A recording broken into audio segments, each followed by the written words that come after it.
start recording. All systems are go. Look at those wavelengths, John boy. We're doing episode 9, brother. Doing episode 9. Alright, let's take a look at everything. See how it's doing. Alright. Yeah.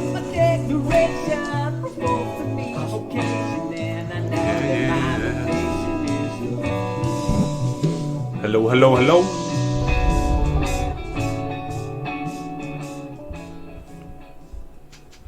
Alright, guys. Welcome to another episode of the Here We Are podcast. This is episode 9.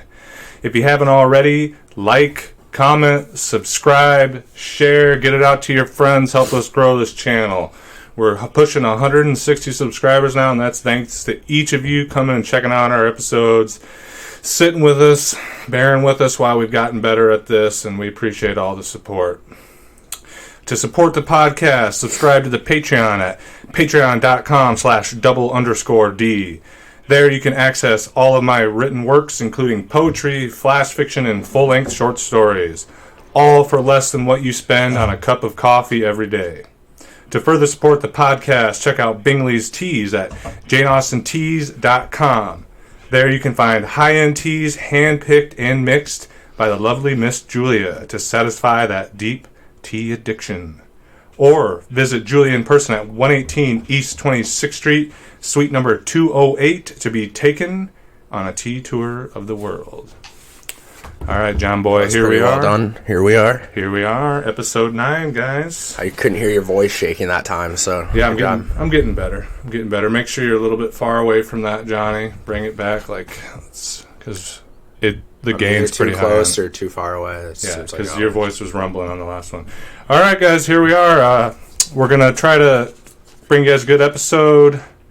We got a new segment we're going to try and do. It's Crazy Shit Trump Says.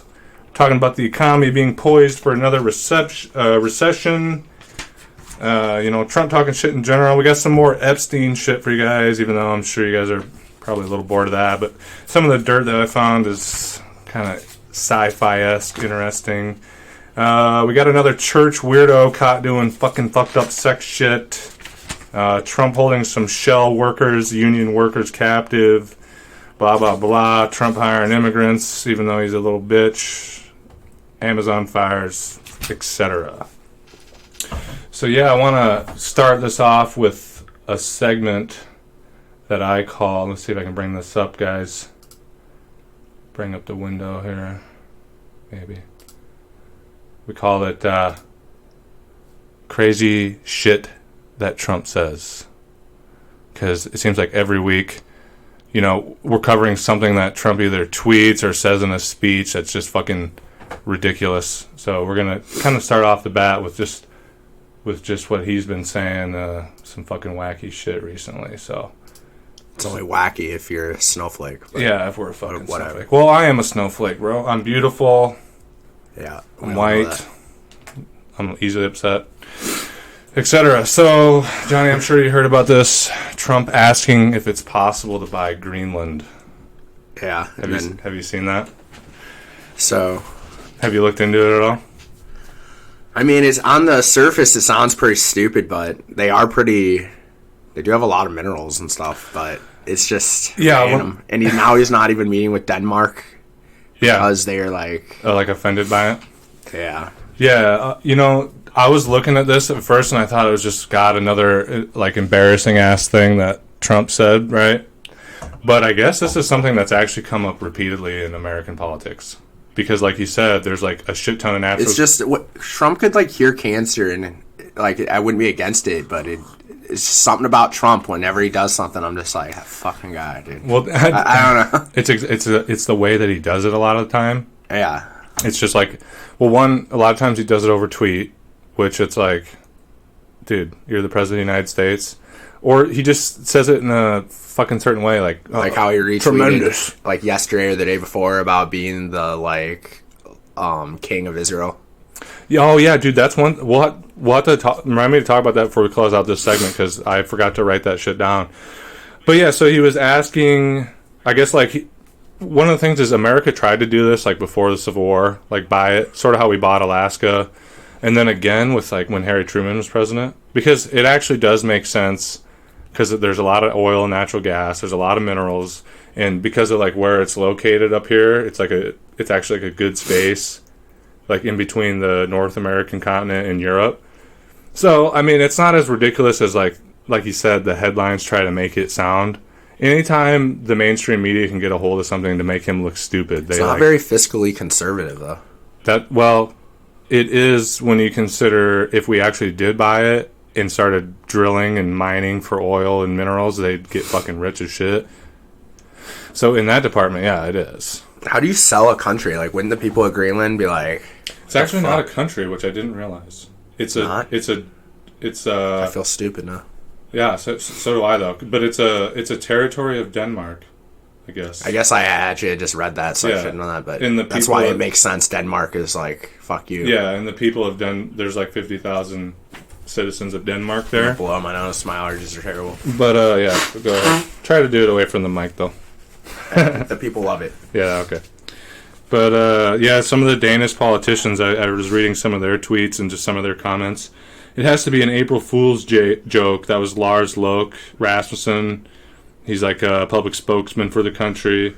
If he is truly contemplating this is final proof that he has gone mad. Foreign affairs of the Danish People's Party, Søren Espersen. And the thought of Denmark selling 50,000 citizens to the United States is completely ridiculous. So that's what I'm... Like, even if they're not a country, like... Yeah. What would the people that live in Greenland think? Yeah, they're still Danish.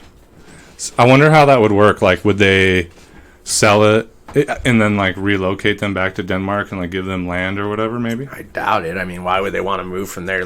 So what, would we just buy Greenland and, like, make it into a giant fucking mine? I guess maybe we'd make them into American citizens, even though... Isn't Greenland, like, really beautiful, too? Yeah, so. Yeah, lots of glaciers. That's, like, where, like, 1/4 of the world's glaciers are or something like that. Man, we're in fucked up times, dude. It's just hilarious. Like, even if it's obviously kind of a smear thing on Trump, making him look stupid, it's just kind of hilarious, the concept of it just coming up right now. Well, yeah, and it's like you said, I kind of said, it's not as stupid as you'd think, but it's just like... But they, like, these clickbait titles, you're just like, what a retard or something, dude. It's like... Yeah. But yeah, another...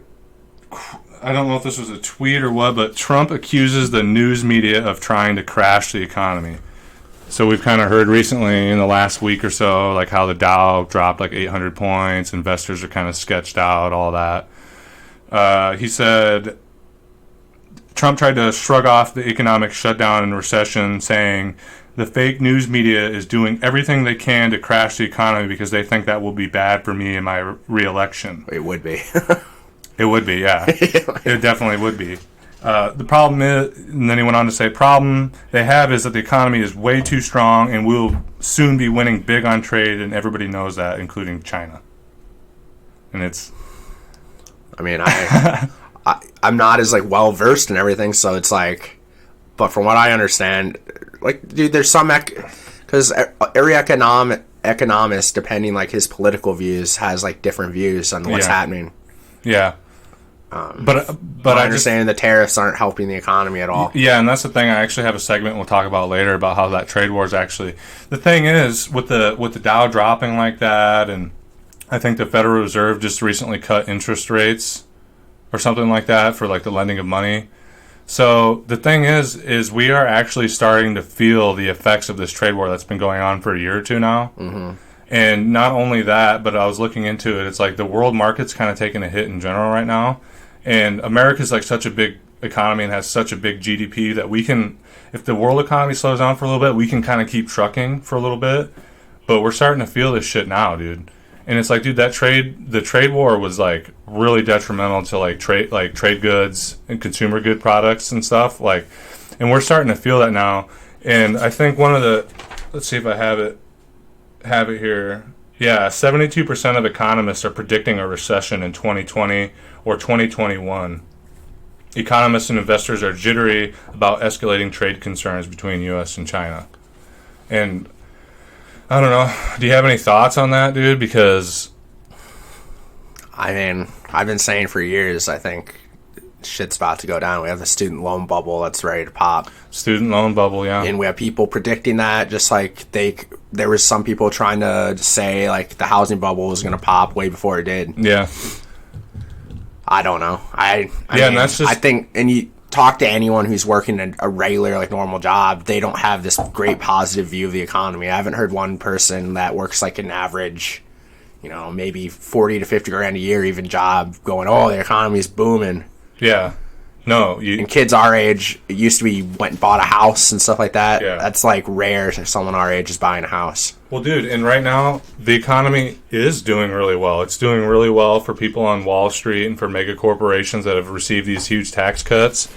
And even other markers that are supposed to signify the economy doing well for, like, the general public. Unemployment's way down. Yeah, but you have to work 2 or 3 jobs compared to working one really good-paying job. Exactly. These jobs that they're talking about are, like, a lot of service industry ones, like you said, where they got to work 2 or 3 jobs just to make ends meet. And then that's where I do like Andrew Yang, like the automation. Mm-hmm. If the economy is already starting to go a little bad, what's automation going to do to when the truck drivers lose all their jobs and to the working class people, you know? And dude, it's truck drivers, it's manufacturing jobs, obviously, but it's also service industry. You know, like, for instance, I work at a grocery store, and you've seen, like, these Amazon supermarkets that they've already released, but they're working on spreading out. Dude, they're gonna have these automated ones where there's only, like, 5 people that work there to, like, run the machines and maybe do some upkeep, but you literally go in with your cart and you just take whatever you want off the shelf. Doesn't it, like, know because you have a... Yeah, and then you bag it up, and then you just leave, and through the Amazon app, it just automatically charges. Which is kind of awesome, but yeah, it's not good. It is cool, but the thing that people need to realize is, like, dude, we're moving towards full-blown, between AI, between robotics, and all these different things, is we're moving towards a society where the vast majority of people aren't going to have to work anymore. And then what do? Well, and people also don't, like, think about, like, so, like, I hear older people go, man, I remember when there was mom and pop grocery stores all over town and stuff, and it's, like, something that they miss, and how the towns aren't, it feels like towns are dying. It's because they are from these massive corporations. And in a way, that was, like, our culture to have these small mom and pop. Yeah, it was. And now we don't have that, so it's, like, that's why towns like ours, like Mason City and stuff like that, are, like...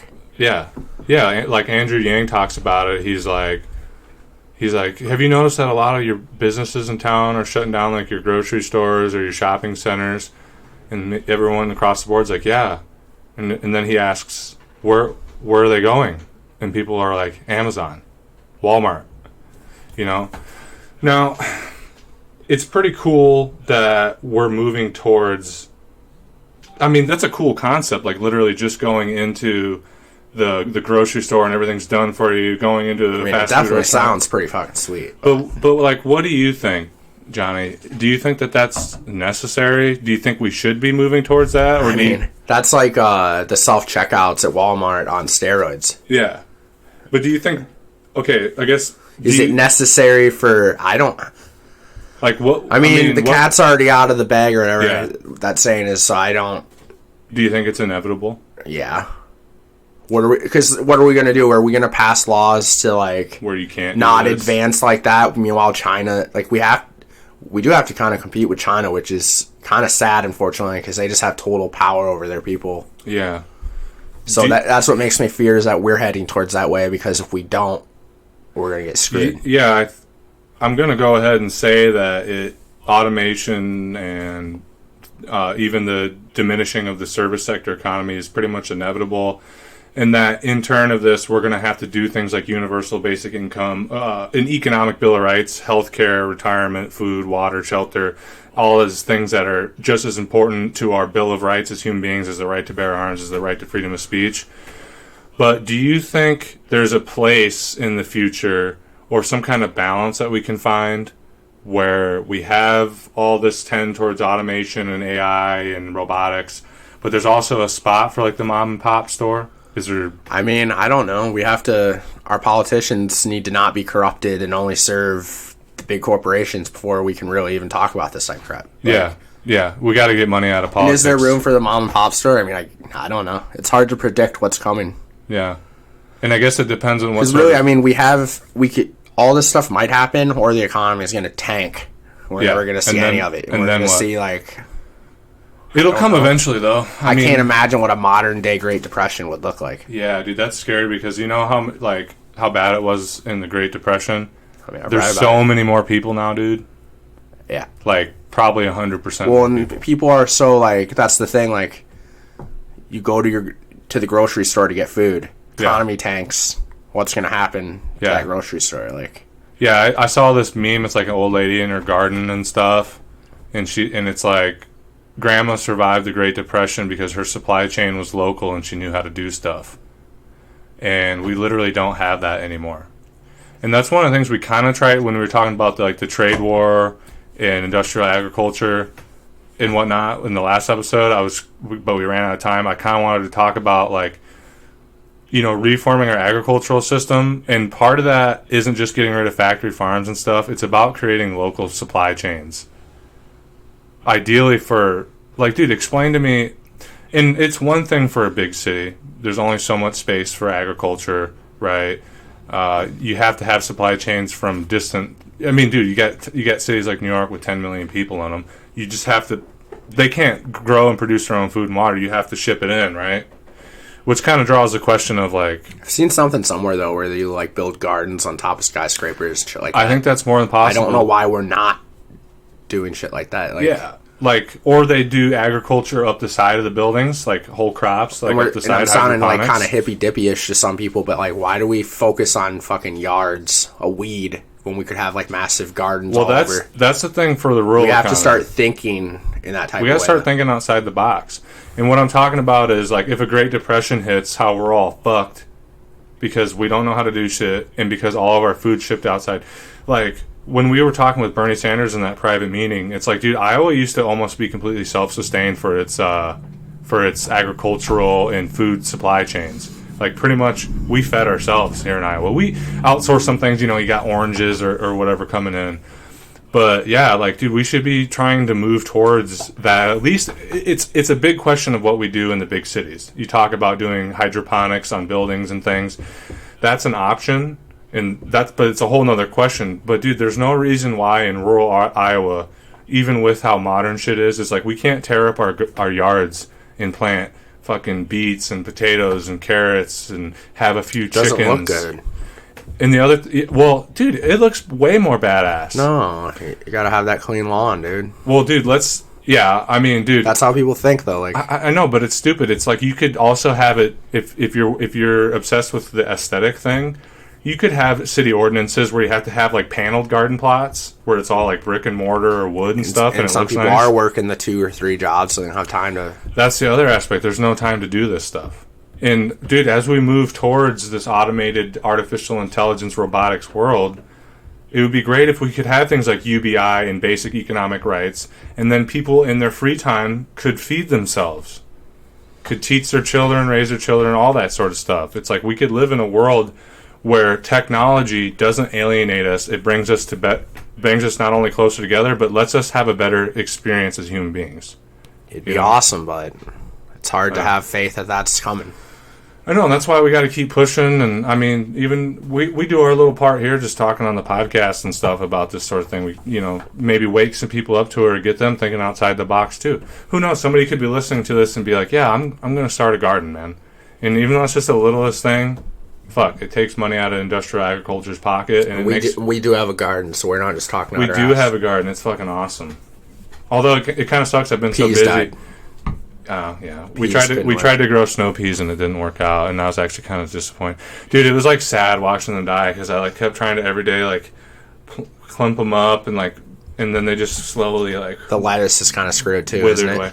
Yeah, but at least we got some of that. I got a couple loads of lettuce out of it.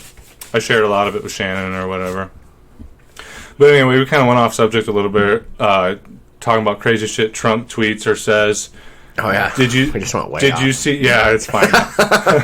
We started the segment and then 20 minutes later. Yeah. Okay, so it turns out we're not very good at doing a segment now. Make sure you keep that away from me a little bit there, Johnny, because if you look at your wavelengths, you can see how you want them to be. Okay. Start. Anyway. Blurt. So another crazy thing Trump's coming out with, Trump ridiculing a protester at a rally. It actually, the guy he called fat wasn't even the protester. It was a supporter. Yeah, he wasn't even a protester. And the guy doesn't even care.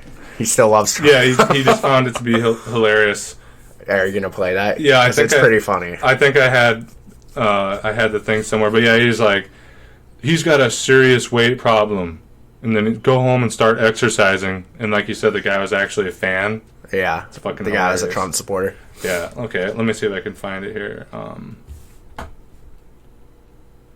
Might have to skip through it because Trump just like stands and like turns around on the podium and stares at the guy for like a minute. Yeah, dude. It's so weird. But dude, it's honestly kind of scary like watching it because all the people like turn with him. Yeah, it gave me some weird vibes, dude.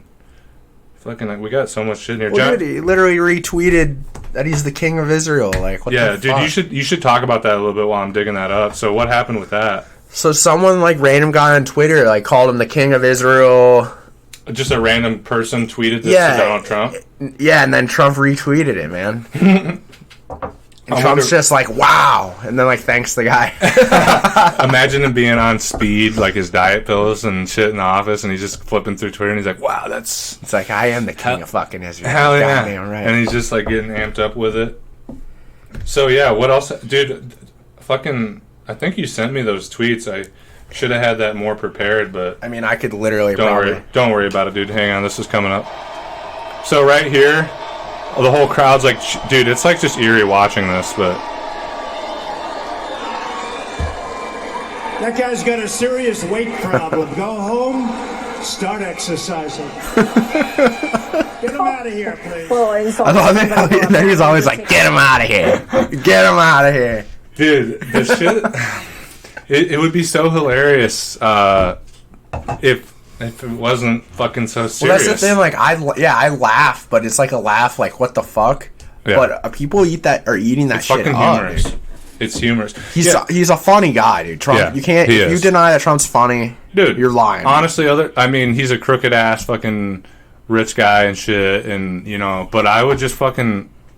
I never had a problem with Trump, even though I knew he was a dirtball, but I never had a problem with him until he became president. I mean, a lot of people did. Well, dude, he was like really popular before he became president, and he still is. You could say with a certain amount in the country, way more popular. Now he's like a god to these people. Now the thing, but it was Trump. Before, nobody really hated him. But now it's like people really love him. He started to get hated when he started doing the old saying Obama was born in Kenya and shit in like 2012, yeah, 2013. That's when it started, but even then people still kind of just laughed. Well, it was Trump.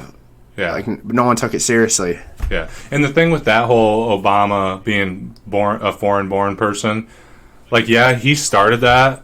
Hillary Clinton actually started that. Did she? Yeah. Oh, I didn't know that. In 2008, she started like a whisper campaign against Obama or 2007 when they were running. Really? She's the one who really started. Oh, dude. Yeah. And then here people are acting like Hillary's a fucking saint. And like their best buddy is. I wouldn't doubt that Obama and Hillary don't even really like each other behind the scenes. Yeah, who knows? I am sure. I would probably agree with that. But yeah, see, the thing is, like, maybe he kind of like amped it, but it went off into its own thing where it was just the whole Republican Party doing that. It wasn't even just necessarily Trump. Well, it worked. Fuck. Yeah, it did. It did. That reminds me of that thing you were showing me. That documentary we watched that one time with Donald Trump, like when they were at the dinner. When they were at the dinner. Yeah, and it's like some really like a dark narration. Yeah. Because pretty much look it up. It's the Frontline. Just type in on YouTube, Frontline Trump. What's that dinner called? The Correspondence Dinner? Yeah, White House Correspondence Dinner. You literally can see the moment Trump decided that he was going to run for president and destroy Obama's legacy. Yeah, man, it's fucked because they did a dig at him about the foreign-born thing. Obama did. Dude, Obama roasted him for like 5 minutes straight. Yeah, and embarrassed him in front of like all the wealthy billionaires and people that run this country. And Donald Trump was literally like, okay. Okay. Dude, it's fucked up. And then you got to think, like, and then imagine fast forwarding and then seeing him talk about Rosie O'Donnell. He takes down Rand Paul. Yeah. Takes down Jeb Bush. Oh, dude, I forgot about... Oh, dude, the Jeb Bush thing. Dude, guys... More energy tonight. I like that. Dude, guys, I really want to get this figured... get the complications we've had with playing video for you guys on the pop-up screen because There's so much funny shit we want to show you guys, but yeah, that shit was hilarious. It's like this music video of Jeb Bush. Dude, I can't find that. I hurt myself. I can't find it anymore. Oh, it's gone? It's like gone, dude. Wasn't there like some remix of it or something? Dude, I don't know. I've looked for that video a lot, and it's like impossible. It's just completely gone, huh? It might be there somewhere, but yeah, it was glorious. And it was just like all of Jeb's sad moments with the song Hurt from Johnny Cash. It was good. Yeah. Okay, so getting back on the economy being poised for another recession. So we know, like I think it was last week, right? Stocks have repeated drops over like a week or two. Dow Jones down 800 points last week. I think just this week, the Federal Reserve lowered interest rates to like make it easier to borrow money. To hopefully, the reason why I think I read something like that. Yeah. Yeah, they do that so people are more likely to borrow money and hopefully stimulate growth. Yeah, dude. I know I already said this, but 72% of economists predicting a recession in 2020, 2021. And Johnny and I, when it's just him and I talking, a lot of times we get like doom and gloom. But, dude, I do, like you said, with just like we had the housing bubble, the student loan bubble, and the fact that, dude, to pay for all these tax cuts that the Republicans have done. Yeah, why is it never asked where the money comes from for that? Or for wars. But for social programs that benefit everyone and uplift people. We don't have it. Where's the fucking money? We don't have it. Dude, the Republicans in the last fiscal year ran up $4.1 trillion in debt. Say what you want about Obama, but he didn't even run up that much when they were doing the bailouts. Obama was literally like a moderate Republican. Dude. Like, if the Republicans were like that, it'd be like, oh, you're selling us out a little bit, okay. Yeah, because you think it's probably for the best. Or, you could make that argument. But, dude, it's concerning. I guess we're going to have to kind of keep an eye on things. But going back to, Trump came out and said, like, this is, the news media is trying to crash the economy because it'll make me look bad. That isn't necessarily what's happening. But you could see it being... Maybe the economy is just fucking crashing because you are bad. Yeah, that's very possible. But the point I'm trying to make, and it's not to be on Trump's side, but it is like... And this actually doesn't have anything to do with Trump, but like the news media could... The news media is owned by billionaires and corporations, right? Yeah. And here's the thing. We've talked about this before. Sometimes a recession is good for the rich people, because these big corporations and stuff can ride it out. It doesn't affect them, dude, because either they get subsidies from the government or they have enough capital and enough shit that they can ride it out long enough. But what it does hurt is it hurts everybody else and hurts all the small business owners, and it makes people lose their jobs and lose their houses, et cetera, et cetera, et cetera, so that when the recession is going on, these companies can buy up all the foreclosed shit, all the shut down businesses and markets. And just think about what happened with the fucking bankers in 2008. They got literally like rewarded for ruining people's lives. And dude, they're not worried about it. They're really not, dude. It's gonna be fine for them. That's why, like, you should have it would have been kind of bad short term, but to just let those banks fail and punish the people. Dude, it would have... Long term would have, like... Yeah. If we would have had an actual progressive president, like we thought... we really thought Obama was going to be. Like, you know what I'm saying? I know people, though, who are, like, hardcore for Bernie and older, who knew Obama was full of shit the whole time. Yeah. The OGs of the progressive... Well, and I probably would have, too, if I was informed at the time, because it's like... Yeah, when we were kids... You had empty rhetoric. Yeah, when we were kids... You could easily see back then the bankers were donating to him. Yeah. But we didn't know, and the internet was around, but we didn't have these like segments of the internet that we went to get information. He was the first major like president to use the like social media to like help. Yeah, he was, wasn't he? Yeah, he had. That was a pretty wild time to be alive, to be honest. I kind of forgot what I was going to say, but you know how we talked about the industrial agriculture thing and the subsidies for farms? I was thinking about this, dude, and we talked about Sonny Perdue being the Secretary of Agriculture, and he's been a lobbyist in the past for like Purdue Farms and other big agricultural entities. Yeah. Dude, the big companies don't really give a fuck about this trade war, dude. And zooming in on agricultural companies in general, the big ones, dude, they're going to be able to ride out this trade war.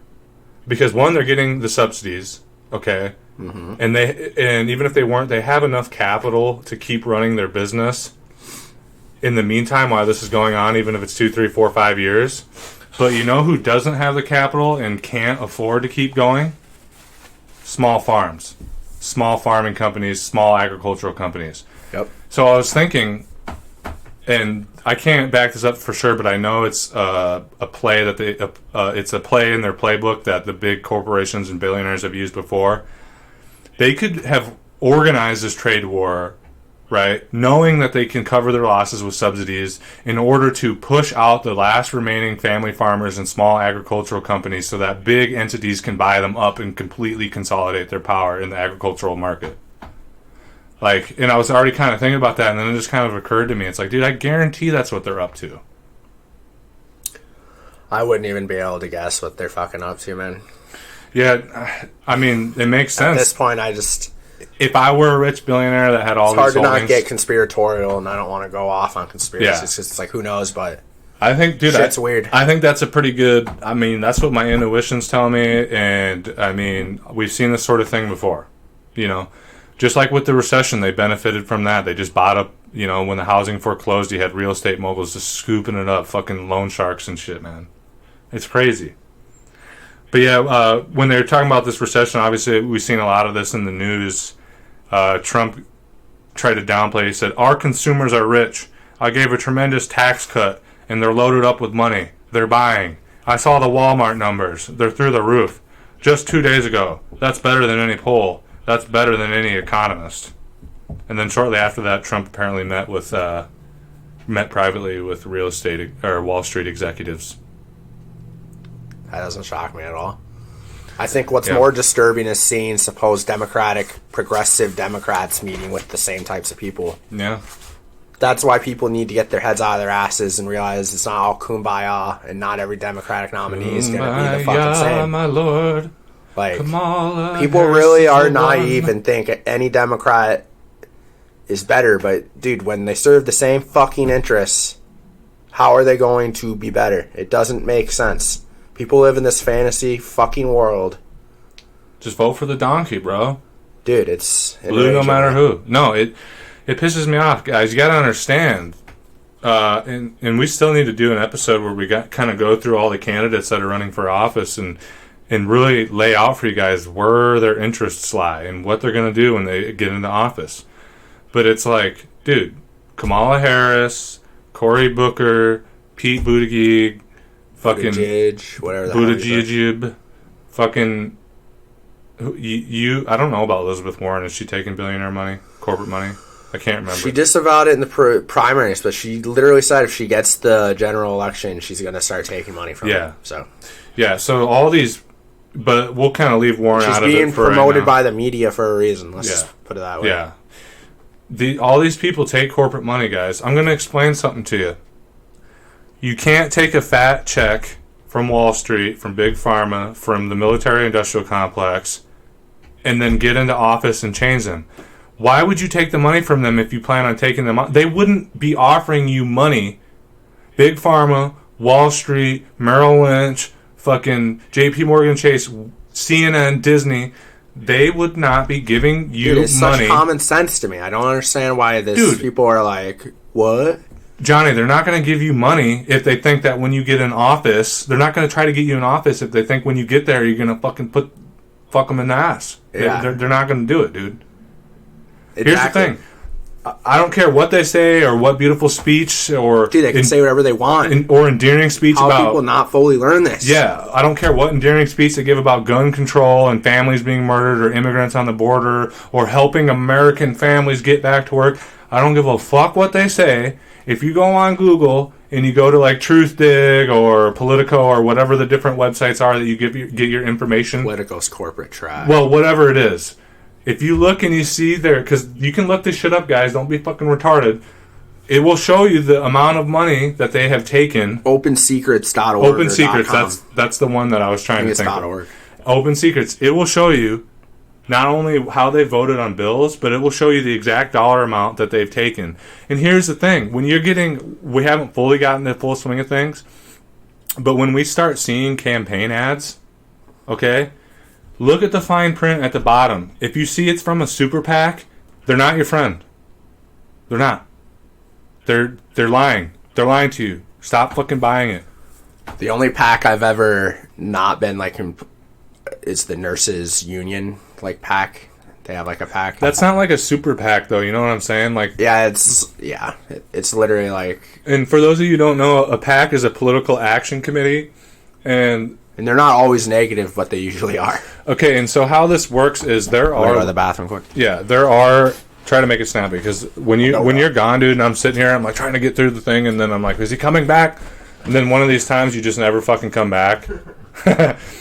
But anyway, the thing. Okay, so this is what you need to kind of understand about campaign finance: is there are right now laws in place that limit how much an individual corporation or an individual donor can give directly to a campaign. I don't know the amount.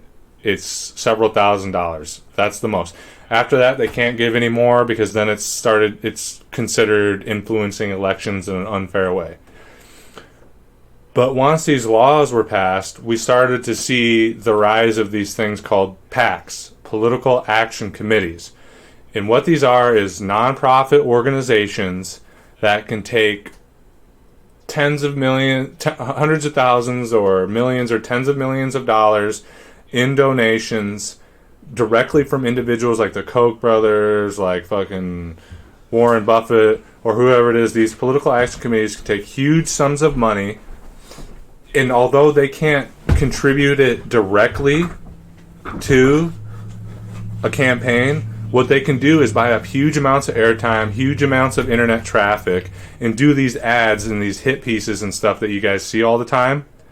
And if you look, they'll do this ad, and then it says, this message is endorsed by Hillary Clinton. And the reason why they say that is because the campaign didn't actually make that ad. The political action committee did it, and then in order for them to publish it, they have to get it written off. So, and there was I think it was 2007. It might have been sooner than that, but the Citizens United decision. There was a Supreme Court ruling called Citizens United, which the Supreme Court ruled that, essentially they ruled that money is freedom of speech, and that corporations and PACs have the same rights as a human being. Another good thing for Bernie, he was like before Bernie, I don't remember candidates even talking about Citizens United, really. No. Remember at the Wing Ding 2016 when Hillary was like, remember when she was like, she randomly brings it up and was like, yeah, I tried to stop it. And then it was like, what? Oh, yeah. Do you remember that? It was so awkward and weird. Was that during the debate or the one? That was at the Oh, no, I do remember that. Yeah. Yeah, I remember just thinking, like, what the fuck are you talking about? Like, no, you did not. Yeah. Yeah, so that's kind of how the political system works. In the Citizens United, it was already a huge problem. They had already pretty much bought and sold elections at that point. But Citizens United was like the nail in the coffin that made it. This is the norm in American politics. And here's the thing. These PACs, for those of you guys who are always worried about like foreign influence in elections and shit, dude, these PACs, it's not just like American companies and shit. It's fucking like Saudi Arabia, fucking Israel. They have PACs. I mean, China, you gotta understand, like, I was just watching something about China. We pretty much are, like, a big reason why China is so successful right now. Like, we helped build them up. Like, America, we did all these trade deals to send jobs to China and stuff. Oh, yeah. And it was under the guise of it was going to help the American economy. Yeah, by making literally goods cheaper. all it did was pump China up and make them what they are now. Yeah. And look at where we are now. It did nothing to help us. So you could argue that, like, this was the Democrats that did a lot of this. It was both parties. Yeah, man. You could argue, like, these people sold us out to China. Like, you can actually make that argument. Yeah, because here's the thing. The politicians that are supported and backed and have worked for the corporations, they don't care. The corporations, they don't care. They don't actually care about America, dude. They care about their profit margin. If they could completely wipe America off the face of the map and then move to China or move to wherever will allow them to do business freely and continue to get rich and continue to own the planet, they'll do it.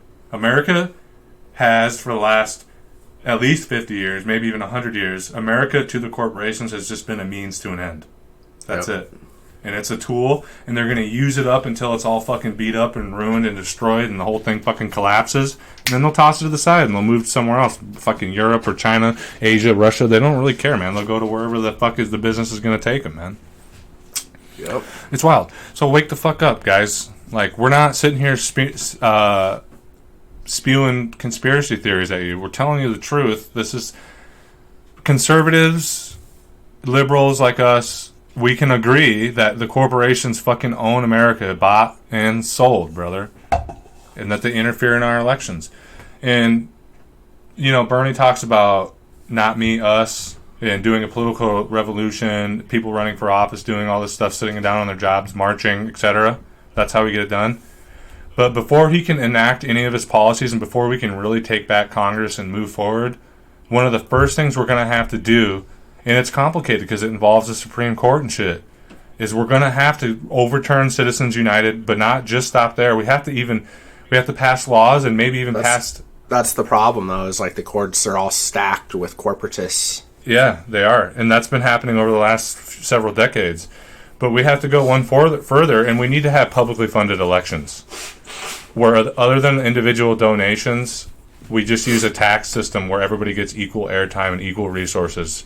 Well, like Bernie said on the That's actual democracy. Rogan podcast, Bernie talked about how in Europe, each candidate gets X amount of time to use on the media. Yeah, and it's law. Yeah. And they can't do commercials. But then you'll get people here like, you can't force these media corporations to do that. That's communism. Dude, I know. People are so weird because they so identify with the corporate culture because they're like, well, what if I was running the big company? That would piss me off. Guys, you're never going to run the big company. You're never going to... Guys, listen. If you're a blue-collar worker, if you're a welder, if you're a service industry person, if you're even if you're a professional like a doctor or a lawyer, okay, I'm not trying to bust your bubble, and I'm not trying to make you feel bad about yourself. Be proud of being working class, but you have to understand, you got to change your mindset. You are never, ever going to be the multi-mega billionaire corporate guy. You are never going to run Exxon Valdez. You are never going to be the CEO of whatever. Chances are, guys, you're never even going to win the fucking lottery. Chances are you're never even going to have $1 million in assets in your life. You're working class. Accept it, okay? And stop. You're a goddamn grunt. You are, but be proud of it. I'm not saying shit on yourself and don't be proud of that. I'm just saying stop buying into this false perception of the American dream that someday that you have to let yourself get fucked in the butt by corporate America because someday you're going to be the big shot. You're never going to be the big shot. I'm never going to be the fucking big shot. Johnny's never going to be the fucking big shot. We're all working class people and we have to vote for our fucking interests, man. Otherwise, they're going to keep stealing from us. It's just... Even if you did become the big shot, there's no reason why you should want to fuck over your fellow people like they do. How much do you need? Exactly. Like, when's enough?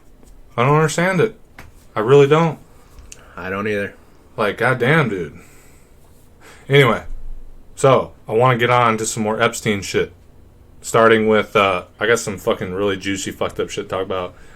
But you sent me that picture, the painting that was found in Epstein's. Oh, Bill Clinton and, like, the dress. Yeah, apparently he's like Monica. You know what else is weird about that? Really dwell into conspiratorial shit. What? He was wearing red shoes. Yeah. What does that mean? Dude, I don't know. I'm just saying. Dude, just dive in. I want to talk about it. Well, dude, there's is it weird? And this is a conspiracy theory? Yeah, a lot of like there's pictures of like a lot of like really wealthy elites who are part of like some weird shit wearing red shoes. Shit? Really? Yeah, it's like something they do. Yeah, I don't know. Is it like some Alice in Wonderland shit? Or not some fucking Dorothy? It's like some Aleister Crowley shit, if anything. Like some weird shit. Yeah. Who knows? Yeah, so apparently they found a painting of Bill Clinton in a blue dress similar to that of Monica Lewinsky's, and he was also wearing red heels. Yeah. He was hanging in his New York City mansion. This is weird. Listen to this. I don't know if you read the whole article or whatever. But the woman that was talking about this also recalled seeing a mannequin of a woman wearing a wedding dress hanging down from the ceiling.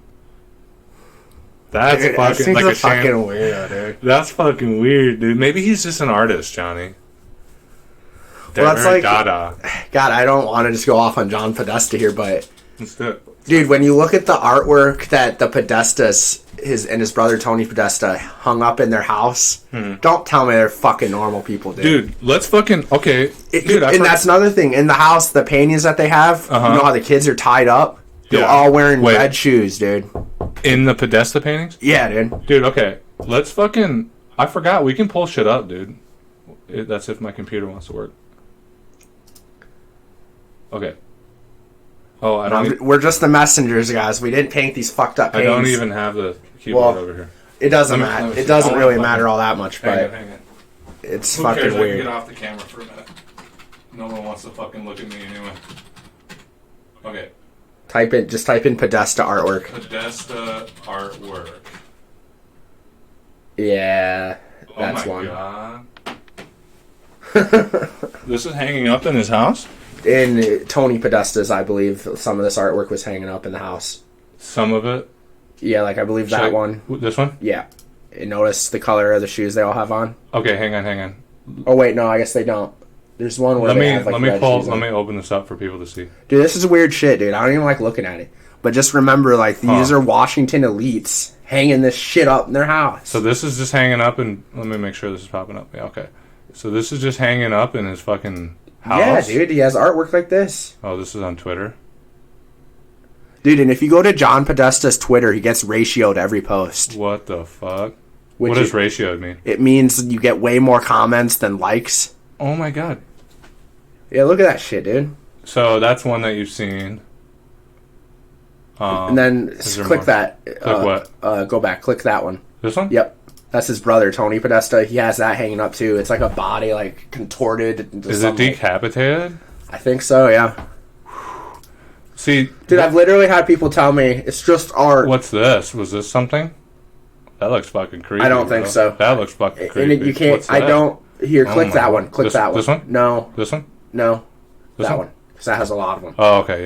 Yeah. And I don't know if all of these were hanging up in Podesta's house. Some of them... Oh, it's not even there. Oh, that's fishy. What you doing, Twitter? Anyways, yeah. Yeah, that's just fucking, to go off, like...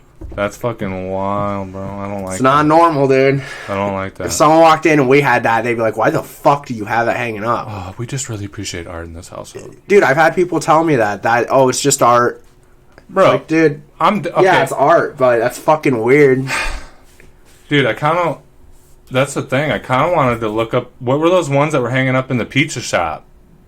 Remember those ones that were like... We're going deep. We shouldn't go this deep. What... Dude, I don't give a fuck, dude. No, there was weird shit. Well, dude, that's why, like, when you talk about Pizzagate, it's not just this easily debunked thing. There's some weird shit with it. Yeah, what were those ones with... Sorry, guys, if I'm getting off the camera. Like, I don't really care what people think either. Like, when you look into it, it's fucking some weird shit, dude. Yeah, I don't know. There's fucking... Yeah, it's fucked up, dude. I don't even know what to think about it, dude, because it's like... Like, there was some weird ones in the... Click that one at the way left might be one of them. I don't know. This isn't the ones I saw. I saw, like, fucking... Yeah, well, look... No. Go up. Go down. This one? This one? No. Down. Right there is one, I guess. I mean, what's that look like, dude? That's fucking weird. Pretty sure that was hanging up in the pizza shop. Yeah. Let me fucking open this up quick. Look at this fucked up shit, guys. Is it going to Twitter again? That's weird. You need to just not click it, dude. It's like you're like annoying me when you do that. Well, I want to pull it up more so you can see it. But... Yeah, this right here, guys. That's fucking... That's just some adults... Yeah, this shit puts me on edge to even see this shit. Yeah, that's fucking sick. It's hanging up in a family pizza parlor in Washington, D.C. Yeah. It's fucking weird. Go ahead and not do that. Let's just get off this topic. Yeah. Because we're just talking conspiracy. It's wild shit. Yes, it is conspiratorial. But it's connected to the Epstein but it's fucking shit, scary. But what's the deal with the red shoes? It's just some sort of weird... Who knows, dude? Like, dude, I'm type in... It's some weird cult-related shit. Probably, dude. Yeah. Making sure. I haven't really... What do you want me to type in? Nah, don't even look it up. Because I don't even know what you'd look up. I can't even type in. Dude, next time, make sure I got the keyboard over here. Because I can plug in a USB and shit. Yep. Anyway. Okay, so we just went off on that little tangent. Yeah, shit's weird, dude. Talking about Epstein, bro. It's no wonder they're all selling us out. The lady was saying that the painting was hanging up prominently as soon as you walked in in a room to the right. Everybody who saw it laughed and smirked. And apparently the painting's titled Sparing Clinton. So I don't know. Sparing or sparring. I don't fucking know. But here's the thing. It's definitely a pretty tame photo compared to what we just looked at, though. Yeah. Well, it's funny. I mean, that's not even that weird of a thing. It's just weird, though, because you know the shit he's into. Other than... And the wedding dress thing, that sounds a little freakier, too. Yeah, you just gotta make sure everything's running here soon. I can't wait till we get somebody to help us out with this. I'm gonna talk to Ginger, who knows sound and audio engineering, actually, so we might be getting on that, guys. But, the only reason I even really brought up the painting and stuff, because I want to get into this next thing, dude, that I was reading about. Epstein hoped to seed the human race with his DNA by impregnating women at his ranch in New Mexico. That's fucked. Dude, he was talking to, like... What do you call people who is, like, they're scientists about DNA and shit? Scientists. I guess, but he was, like, talking to those types of people...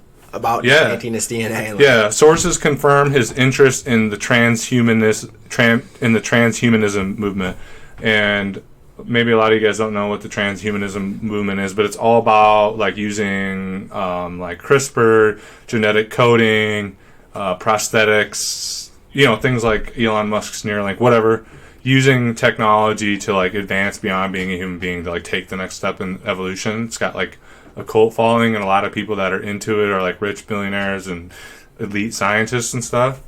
But yeah, he would attract the attention of prominent scientists like Stephen Hawking, neuroscientist Oliver Sacks, physicist Murray Gell-Mann by dangling funding in front of them. So like they'd have like a project maybe, and he'd be like, "Oh yeah, come to my dinner party, and we'll talk about getting you some funding for your He's study." He's involved in a lot of shit.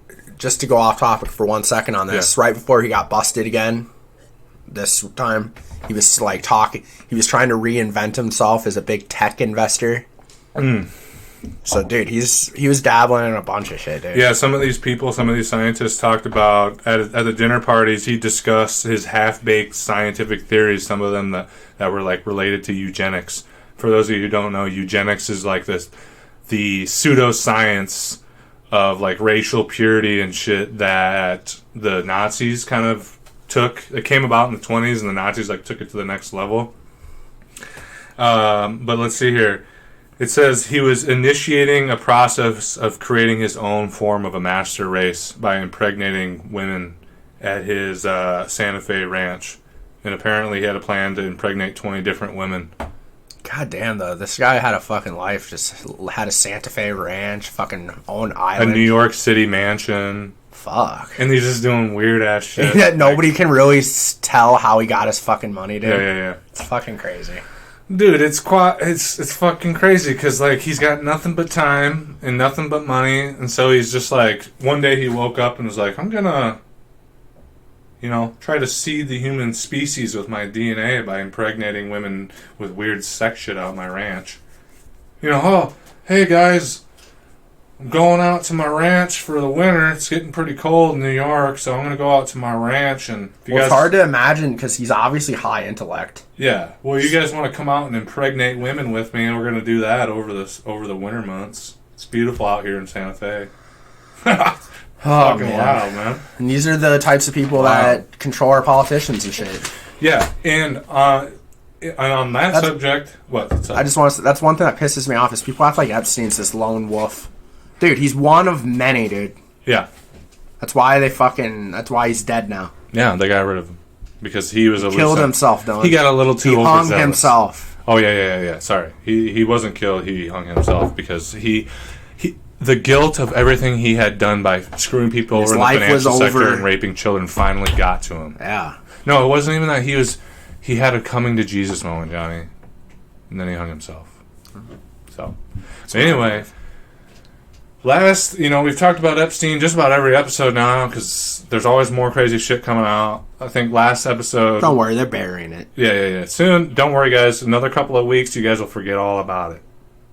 Anyhow, we talked about Epstein a lot. Just last week, we had that weirdo... No, he wasn't a weirdo. We had that holy man exorcising demons through fellatio, and he was doing God's work, and he was a great man. There's another weird sex guy. This week, I have a whole nother fucking weird sex person for you. He was a mega church leader charged with human trafficking. A Joaquin Garcia of the La Luz. I read the headline. I didn't actually click it though because I'm so sick of reading about this shit. Yeah, I know, dude. It's more and more, and it's always big up people, dude. Well, dude, this is why people don't want to hear it because I understand. I don't even really want to hear it, but we gotta talk. People who just want to brush it aside, or there's probably gonna be people we brought those paintings up. They're gonna think we're the fucking weirdos for bringing the paintings up. We're not wealthy Washington, D.C. elite having these paintings in It ain't hanging up in my house, brother. I find it just as weird. Yeah, it's fucking sick, dude. I wish I could have found the ones that I saw that were even... Because they were, like, abstract, and they were scary, dude. That's another thing, dude. It's harder to find this shit. Dude, remember that song you showed me? You're the one that I want. Yeah, it's creepy. I'm not... It's I should play that, but I'm not. I can't. I hate it. I hate it. You fucking kept playing that to, like, fuck with me, dude. Yeah. Fuck that, dude. But anyway, this megachurch leader charged with human trafficking, a Joaquin Garcia of the La Luz del Mundo Church in East L.A. He was arrested at the L.A. International Airport on 26 charges, of some of them including human trafficking, production of child pornography, and rape of a minor. He's in the L.A. County jail or prison right now, jail presumably, at $50 million in bail. And the church is working really hard to like cover this up and to like convince the followers. Was he a priest? He was like one of those mega church guys. Now like what are they actually a part of though? Are they Catholics usually, or what the fuck are they? Well, considering it wouldn't be Catholic, right? Well, here's the.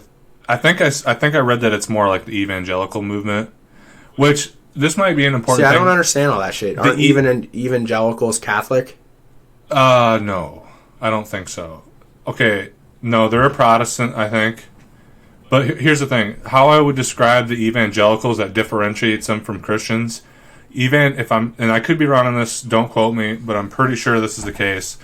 Evangelicals are a more recent sect of Christianity that's developed maybe in the last 40 to 50 years, and they believe that the coming end of days is like just nigh. They think that the second coming of Christ is coming and that it's going to be like fucking biblical plagues and Death Storm, and they like interpret scripture in relation to modern historical events, saying that the time is coming, and so they're extra crazy, bro. I mean, I guess you're right. I mean, I come from a Catholic side, and they're not like that, so no. But I feel like this one, considering it's like Mexican theme, like it's really big in Mexico and Latin America, and obviously it's spilled over into the United States. The La Luz del Mundo Church in East LA. I'm sure I butchered that, but I'm gonna go ahead and assume that even though it's evangelical, it's probably got a little bit more of the Catholic traditions. I don't know for sure, but the church officials are working. Came out, and they're working really hard to like brainwash the people, the followers, to get them to be like, don't worry about it. One of the officials came out and said, he speaks for God.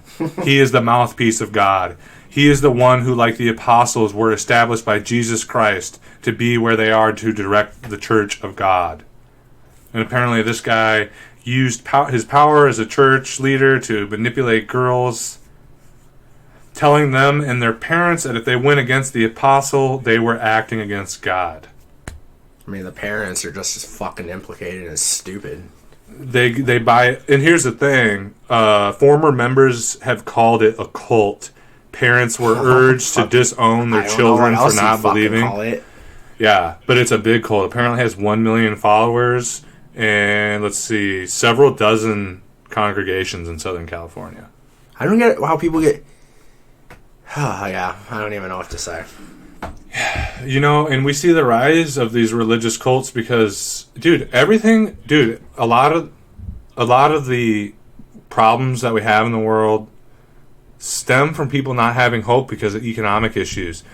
I want to ask you guys a question, and you too, Johnny, I want you to think about it. If you own your home, if you have a job that you enjoy, if you feel at home in your community and shop at your community businesses, if you grow your own food, if you're able to pursue the arts, pursue your dreams, raise your children, and you just feel good about life, are you going to join a crazy end of days evangelical church?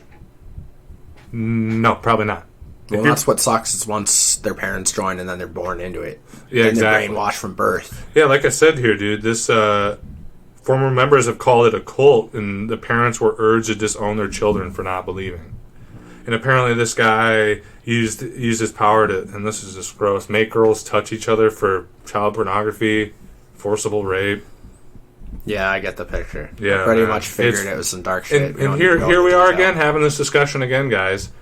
Another high up rich person in the church. You know, the Catholic Church is doing it all the time. We have Epstein, we have Harvey Weinstein, we have fucking Bill Clinton implicated in this, Trump implicated in this. Allegedly. Allegedly, but dude, these people are involved in it. They know the guys. It's enough. Like, they're doing shit. We've been through it. But yeah, members, the church officials are telling members not to believe in the allegations, not to lose faith in the apostle Joaquin Garcia. These allegations are the work of the devil. God, man. We're living in some wild times. I don't even have anything to say about it, really. You know, I saw this... I'm shocked or anything. Yeah, I know. That's what's terrible. I'm not shocked by the crazy shit Trump says anymore. I'm not shocked by fucking child rape anymore. This is just a normal... Oh, it's a normal fucking thing. I'm always shocked for like 30 seconds of what Trump says, but then it's just like... Yeah, I know. Like, imagine Obama tweeting something that he's the king of Israel. It wouldn't have worked. Everybody would have been like, yeah. No. No, probably not. I don't think so, dude. Trump's got a funny way about, like... Yeah, it just makes you fucking laugh, even though it's actually sketchy as fuck, dude. Let's see what else we got here, John Boy. Yeah, so I saw this thing, Trump holding Shell union workers captive at holding them as a captive audience. Yeah, they weren't going to get paid if they didn't attend the speech. Yeah. Which is fucking crazy. Yeah, and because it's a big PR thing. Because he's got, if you look at, I saw like the video of the speech and stuff.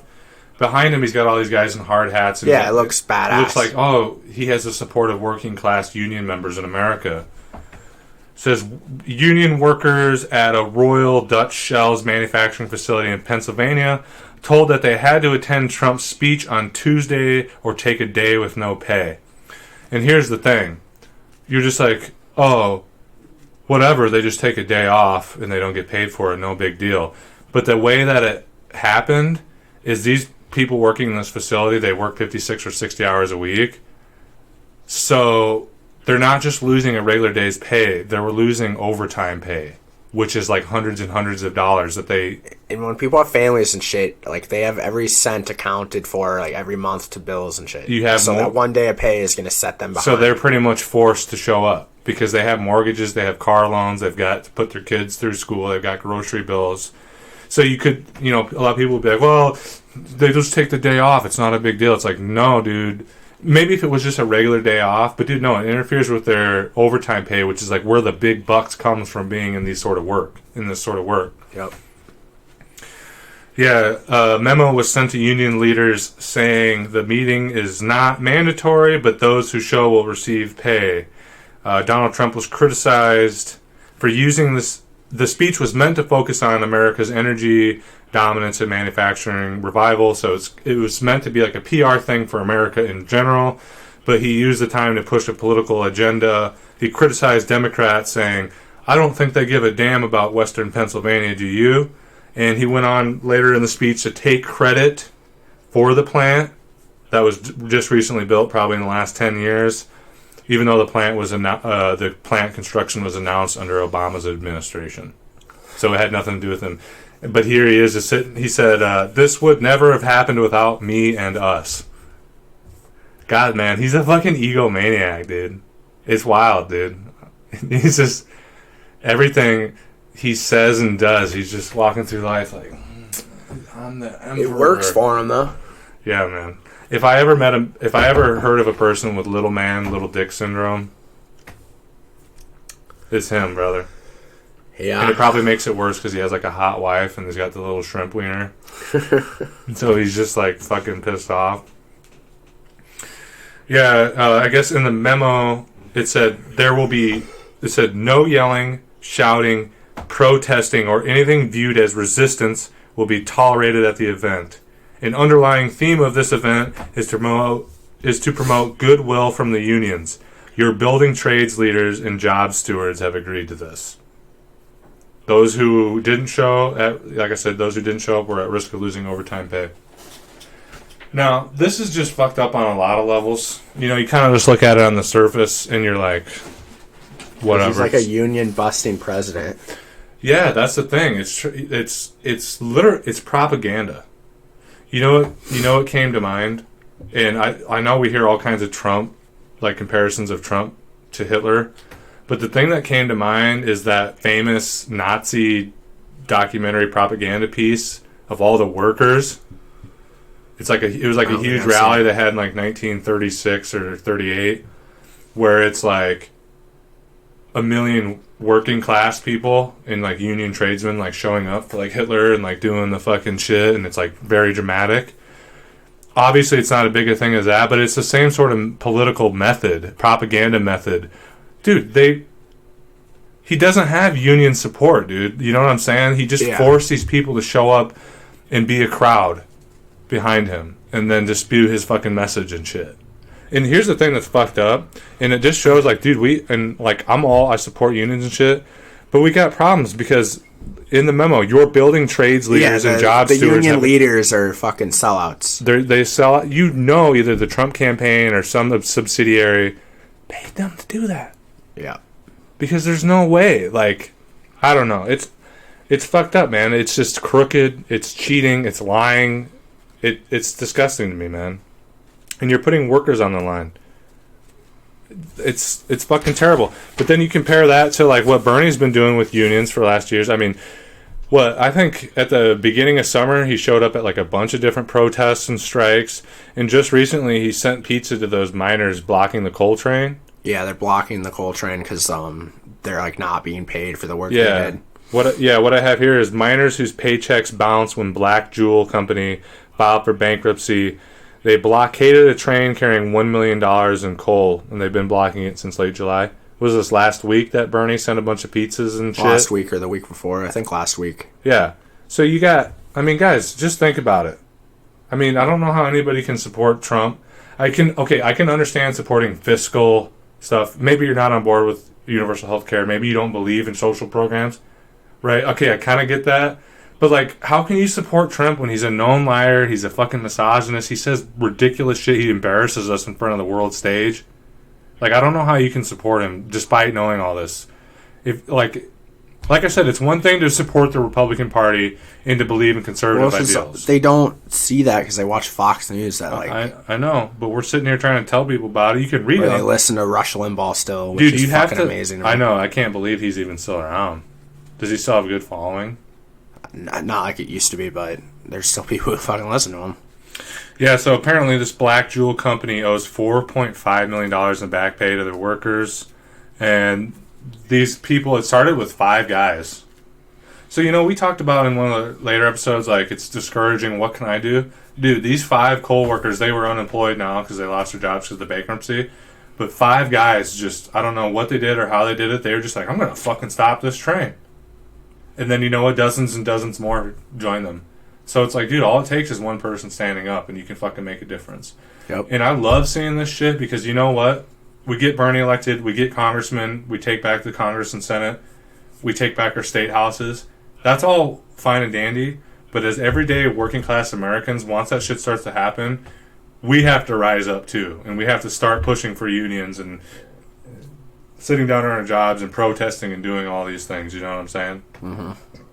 But yeah, guys, I mean, just look at this. You got Bernie Sanders actually supporting people, working class people, supporting labor rights, supporting unions and all that. He's sending it's just a small gesture, sending pizzas.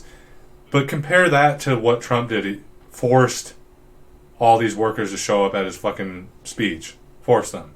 Yeah, and said if you don't show up, you're not getting paid. It's a fucking night and day difference, man. It's a policies aside, who do you want running your fucking country? Somebody that's got a fucking conscience or not? But I feel like a lot of these people would say, I'd rather I can have somebody who doesn't give a fuck and puts America first. Yeah, we all, and I guess this episode, I didn't really plan on it being this way, but I guess this episode kind of really turned out to be centered around Trump a lot, but I guess that's just what a lot that's been in the news and not just mainstream media, just things I've looked at. But fuck, I'll go ahead and take another pass at Trump right now, because we know that he's really egged on like the immigration crisis and ousting immigrants, which it's funny because these ICE raids, you know where a lot of these ICE raids have been at, Johnny? Well, like the big corporations, or not big, like big, like it's they've been catching immigrants at workplaces, undocumented immigrants. Think about this for a second, guys. How fucking hypocritical is it that you always hear the reason why we don't want these immigrants here and the reason why we're going to send them back? That fucking fly, bitch. Get him. Yeah, that's annoying. Yeah, I know. He's fucking... Dude, they're aggressive, man. You get that one in here and he fucks with you. Yeah, see, he comes to me now. But anyway, how fucking hypocritical is it? We always hear about the immigrants don't work. They're living off the welfare and the dole and shit. That's why we can't have them here. Meanwhile, the only time that they're catching illegal immigrants is at the workplace. You know what I'm saying? It's fucking But don't hilarious. get mad at the one hiring them. Get mad at the fucking... Yeah. Get mad at the person who's just trying to work and support their family, not the huge, giant company that should be paying union workers a good wage and giving them good benefits, but instead they cheat the American worker and hire fucking illegal immigrants who have no labor rights. Yeah, let's not worry about them. That's fine. And going along with this, here's another pass at Trump. Trump hired undocumented immigrants for $4 an hour to demolish a building in 1980. They had no safety equipment. They were working 12 to 16 hours a day. Like I said, $4 an hour pay. That's a okay wage back in 1980, but for that kind of work, no, it ain't. Well, and look at, like, there's all this different Trump shit that's, like, made in Mexico or made in China. Dude, yeah, dude. I fucking seen that one where it's like a Trump, like, pin or something. And it played the, What it have? It played the song from, what's that Larry David show? Curb Your Enthusiasm. Oh, yeah. Then he turns it over and... It says, made in Mexico. Yeah. Pow! It just makes me want to blow my brains out, these people that still fall for this shit, man. It's wild. But, yeah, but apparently, so this just came out recently. They kept it under wraps for a long time. The litigation for it dragged on for 15 years, even though, like, he just dragged it on and on and on. He ended up having to settle for $1.3 million Jeez. for the back pay. 15 years later that these people went through that. And, Yeah, like, dude, fucking ridiculous. the guy is a walking hypocrite, dude. And, dude, let me just say this. I'm going to go ahead and guess if you go to any Trump hotel or resort, you got a whole mess of Mexicans that don't have papers, cleaning, cooking, doing the whole 9 yards. I'm just going to go out on a wild limb and guess that's the case. Because that's the case at every other hotel, every other service industry. It's fucking wild. Like I said, yeah, let's continue to get mad at the working people. But people, appreciate it because they're like, it's just Trump's smart and he's using the system. But they're not supposed to be here, Johnny. They're illegal. What is it? Dude, see, you know how I've been talking about you making memes? That would be a good meme. That fucking superhero with the button. It's good business to hire illegal immigrants, but they're illegal and shouldn't be here. Yeah. Fucking write that down, dude. That's gonna be the next. That's gonna be the next meme, for sure. Yeah, dude. Let's get mad at the people that are desperate. They left their country, they left their homes to try to come here and work harder and provide for their families. I guarantee these motherfuckers are working way more hours and we're working way harder than you. But let's fucking catch them. Let's round them up. Let's put their children in cages. Let's ship them back to where they go, even though it's a fucking war zone. Drug cartels own it, and they're probably going to die. Maybe they haven't even been there for 20 years. But when it comes to the companies, that's just good business. Yeah. It's fucking fine, dude. And going along with that, the immigration crisis and stuff, the Trump administration is set to announce a plan to hold migrant children indefinitely. So right now, there's a system where I think the maximum is they can hold the children for up to 20 days. There's some statute of limitations on it or something like that. You can hold them up to 20 days. But the department, under this new rule that's set to be released, the Department of Homeland Security could hold children in detention for the entirety of the immigration proceedings. And if you think about the sheer volume of cases right now, these children could be in cages for months or years. Imagine, my daughter, Emerson, she's 6. Mm-hmm. Imagine she's an illegal immigrant and she gets caught up in this. And, kids grow up fast. in that young age is like the ideal time for them to be with their parents and loved by their parents and taught and brought up to be human beings. Yeah. Imagine that child being in one of and we've all seen how shitty these camps are, being in those camps for years, months, even if it's just months. Being brought up in a juvenile detention or a prison. It's fucking, imagine it's not going to be good. I mean, dude, I don't understand how we've gotten to the point where this is okay. Now, we all know how you and I feel about this, right? Let's take a conservative point of like we can't let them break the law, and yes, it sucks that the children have to be separated. If this has to be the case, shouldn't we be like? And I know it costs money and shit, but dude, isn't the right thing to do, and isn't it making the world a better place if we can put these children in like a nice facility or in a foster home? Somewhere where they're going to get an education, they're going to get 3 rounded meals, they're going to get. I mean, this whole thing is stupid. It's just it's for political gain. It's not like they really give a fuck about the immigration thing. No. That's the obvious thing. Well, you saw when Pence went through there, dude. He literally looked like he didn't care. He looked at them like they're criminals, and there's like fucking children and shit there, dude. Mom's crying. It's horrible, dude. I have to go pee again, unfortunately. Yeah. Just keep talking about it. I'll be right back. But yeah, ACLU said that 900 children were separated families just from their families just last year. That's 900 children just being crammed into little camps. And the thing that really blows my mind about this is that's already fucked up enough that we're putting these kids in camps. We're separating them from their families. Can you imagine? Okay, guys, just think for a minute. Try to empathize with me. Remember when you were 5 or 6 years old? Imagine this. Your parents take you out of your home in, let's say, Mexico, and you travel all these miles. You have to hide in the trunk. You have to trek through miles and miles and miles of shit. If you walk your kid to the grocery store, they get fucking pissed and start whining about their legs. And you go through all this shit. You leave all your friends in Mexico behind. You go through all this scary shit. There's sketchy people everywhere. You're in the border town. It's horrible. You've barely eaten. And then you get over into America. All this shit happens. It's maybe been a year or two since you started this journey. And then suddenly there's an ICE raid, and not only are you separated from your parents and your parents are taken away from you. Imagine you're a 7-year-old kid. Imagine you in this scenario. Your parents are taken away from you, and then they're arrested and put in separate cages, and you're alone, and you're in a fucking prison cell with a bunch of other kids, and it's filthy, it's dirty, you don't have any toys, you don't have anybody to take care of you. That's fucking sketchy, dude. I don't know how you can be okay with that. And I'm just kind of going on a little rant about morality here, Johnny, but the thing that, just rubs salt in the wound to me with this is the children as young as 3, they have to go through the immigration proceedings. They have to go through, like, separate from their parents. They have to have their lawyer. A 3-year-old. Yeah, 4-year-old. It's crazy. 5-year-old. Oh, yeah. Sitting with a fucking lawyer.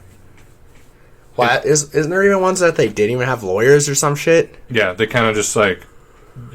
And the thing is, you were supposed to have trial by jury and all this shit. I've seen ones where it's just a room full of 60 men. And they're just like... Yeah, and then another 60 come in. It's fucking ridiculous. So yeah, that's another fucking dark story. I wonder what time are we running at here, Johnny? What does that say? 3:59. Well, what is you see the ticker tape right there? The ticker tape. Well, we're sitting about an hour 20. I guess we'll try to do one last little story here. I guess this is probably the most recent one here too. We've heard about the Amazon fires being at record levels right now. And from what I understand, it was from a reliable source, but I can't remember. They were saying, like, they've pretty much confirmed they know it was man-made, the fires. Yeah, a lot of them are, I guarantee it. Yeah, these mics are set up weird. Yeah, so let me see. What do we got? They're saying that there's an 84% increase from last year in fires. The conservationists and people with, like, NASA that are doing, like, satellite imaging...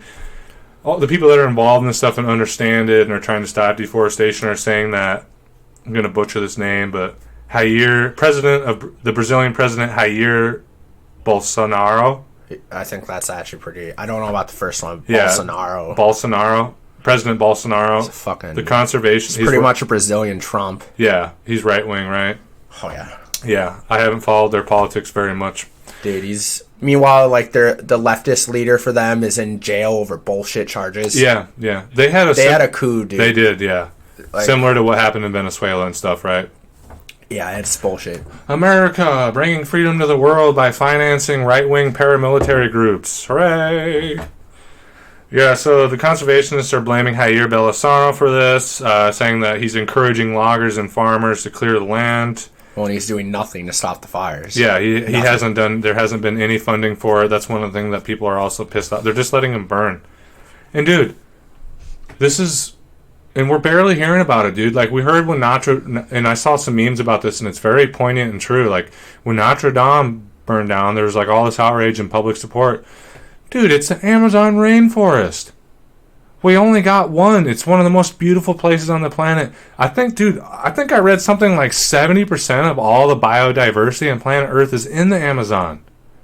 Yeah, it's the lungs of planet Earth. The amount burning right now is like a crazy fucking size. Yeah, dude. 74,000 fires between January and August. And they said that this month, I didn't get the figures, so I was trying to wrap this up, but like this month it's even worse than it has been any of the other months.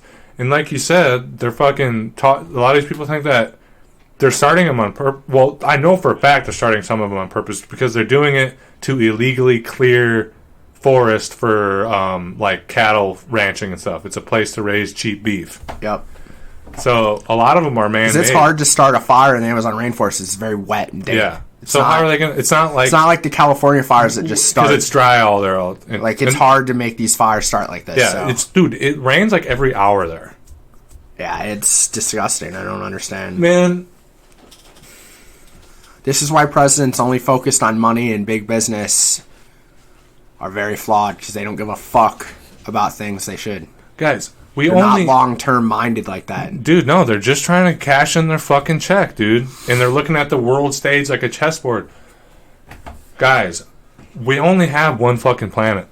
We can't keep doing this, man. We gotta, it's gotta stop. And I know it seems hard, but there is a way for us to live our lifestyles that we have, and everyone to have a house, and everyone to have clean water and healthcare.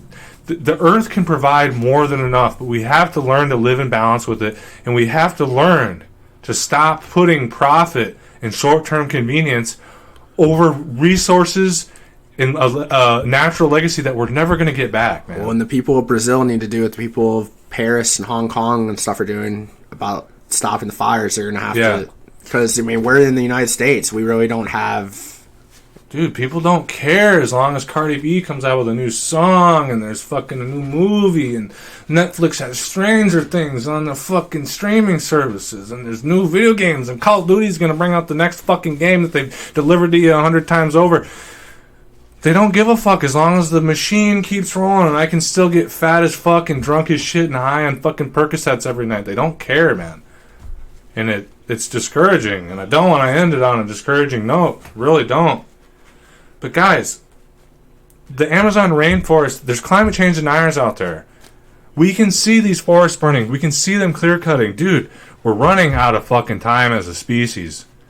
We got to do something. We got to get Bernie Sanders elected. We got to take back our state houses. We got to take back our local councilmen. We got to do something about the economic rights, the human rights, and the environmental rights, dude. We got to change our system. And you know what? I'm guilty as fuck. I eat processed meat and shit. I contribute to these problems, but I want to try to get better. We got to try. And we got to show up and elect people that are going to change the system, that don't take corporate money. You know who does show up? The fucking people that are pushing this shit. The people, you know how we all... Cult-like supporters. Exactly. Guys, let me tell you something. I always see you millennials like myself posting memes, shit-talking the baby boomers. But then you don't show up to caucus night. Guys, you know who shows up to caucus night? Karen, bitching at you at your waiting job to see the manager. Betsy, who's in a fucking wheelchair and think Trump is the second coming of Jesus Christ. If a 90-year-old woman who supports Trump and is a closeted or even open racist can show up to caucus night on February 3rd, don't show up to work. Go to the fucking caucus, please, God, please. We got to do something. A lot of workplaces will let you get time. It's actually against the law for them to not let you go. They have to give you 2 hours to go do it. Are you sure about this? I'm pretty sure, man. I don't know. I'm almost certain. I'd have to look that up, so I'm not going to confirm or deny that. And you know what? I don't think so. If they fucking are going to fire you, Dude, take a risk to save your country and save the planet. Well, all right? Just call in that day, call in sick. Yeah, do something, man. You got to show up. You got to show up and bring your fucking friends, all right? I said in the last episode I was going to try to end on a positive note. There was a lot of shit in the news that was terrible this week. I couldn't even dig up a positive story. So let me think for a minute. Let me think of how we can round this off with something fucking not horrendous. Got to see Bernie Sanders play softball. That was pretty sweet. Oh yeah, you did. Tell people about that a little bit. Did the Field of Dreams, right? Yeah, it was pretty cool. Hot as fuck though. Was it? What do you think, Johnny? What should I tell people? I know there's not much positive to talk about at the moment, even in my head. Alright, I'm going to say this. I know we have a fucking madman in the presidency. I know corporate people and billionaires fucking not only own the country, they own the planet. I know they're just burning the planet down for fucking profit. I know we got people sick and dying in this country. I know we got children locked up on the border. I know things are pretty fucking grim right now. But here's the thing. This is some inspirational meme quote shit for you right now. Shit always gets darker before the sunrise. Okay? Wow, that's poetic. But listen to me. It's fucking true. Alright? Because we're only going to take so much more of this shit. And we got shit going on right now, dude. Bernie Sanders has 2.5 million individual donations. He has hundreds of thousands of volunteering. The revolution is in your street, and you can get involved. And you, even if we fail, dude, at least we can go down fucking swinging. Alright? So let's round this out. We can do it. Alright? Alright, guys. That was, here we are, episode 9. Thanks for chilling out with Johnny and I. Thanks for participating in the conversation. Like I said, if you haven't already, like, comment. The big thing right now is subscribe. Help us subscribe. Share it to your friends. Drop a comment, though. Let us know what you thought of the episode, please. What we should do better next time. I know we're not perfect. We're trying. If you really want to do us a solid, consider supporting the Patreon at patreon.com/double_D. Like I said, there you can access all of my written works, including poetry, flash fiction, and full-length short stories, all for less than what you spend on a cup of coffee every day, once a month. Guys, this podcast thing is a new thing for me. This is something that we just kind of started up recently. In my heart, really, I'm a writer. I write fiction. Okay, that's what I'm passionate about. Show me some support. Come subscribe, even if you can only subscribe $3. It's cheap, man. Help us out. Help me get some money coming in so that I can do better in this and produce more content on the Patreon for you. To further support the podcast, check out our sponsor, Bingley's Teas at janeaustenteas.com. There you can find high-end teas hand-picked and mixed by the lovely Miss Julia to satisfy that deep tea addiction. Or deep. Visit Julia in person at 118 East 26th Street, suite number 208, to be taken on a tea tour of the world. Suite 208. All right, Johnny. Here we were, man. It was a good one. We were here. Goodbye. Take it easy, guys. Bye-bye.